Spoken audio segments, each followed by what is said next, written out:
क्या कोई इंसान सच में मौत को मात दे सकता है, या फिर कभी कभी मौत खुद ब खुद रुक जाती है किसी के इशारे पर, किसी की वजह से जो शायद हमारी आपकी समझ से परे है। क्योंकि अहमदाबाद में जलते विमान की लपटों में जब एक इंसान बचा तो सारी दुनिया के मन में यह सवाल आया कि इसे आप ईश्वर का चमत्कार कहें या फिर यमराज की मेहरबानी। क्या ये किस्मत थी, या सही समय पर सही सीट पर बैठना, या फिर कुछ ऐसा जिसे हम और आप समझ नहीं सकते। वैसे सच यही है कि जो कुछ हुआ है वो हम और आप नहीं समझ सकते, हमारी समझ से दूर है, यकीन से भारी है। क्योंकि सीट नंबर 11A अब एक सीट नहीं है, एक चमत्कार की कहानी है।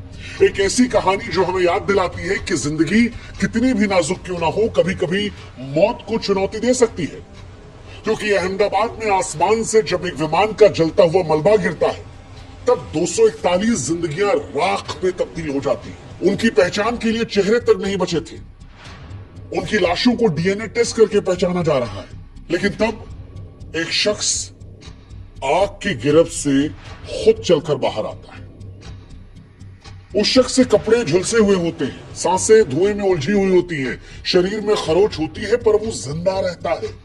उस फ्लाइट से जहां पर 241 लोग जलकर स्वाहा हो गए, राख हो गए, जिनके शव भी उठाए गए तो वो इस कदर भयावह थे कि जिनको देखकर रूह कांप जाए। लेकिन तब वो शख्स पैदल चलकर निकलता है। सीट 11A एक आम सी खिड़की के पास की जगह, और ऐसा लगता है कि मानो किसी अदृश्य ताकत ने उसे बचा लिया। इसे किस्मत का इनाम कहे, नियति की शरारत कहे, पर सच यही है कि जो कुछ हुआ है वो हमारी आपकी समझ से परे। जो मरे उनके चेहरे तक पहचान में नहीं आ रहे, फिर ये शख्स बचा तो कैसे बचा? क्या मौत का बुलावा कोई डाल सकता है? क्या लिखी हुई तकदीर कोई मिटा सकता है? क्या यह संयोग था कि वो उस वक्त वहां था? क्या ऐसा हो सकता है कि मौत ने पुकारा और किसी ने फुसफुसा कर उससे कहा कि मानो अभी नहीं, अभी तुम्हें और जीना है?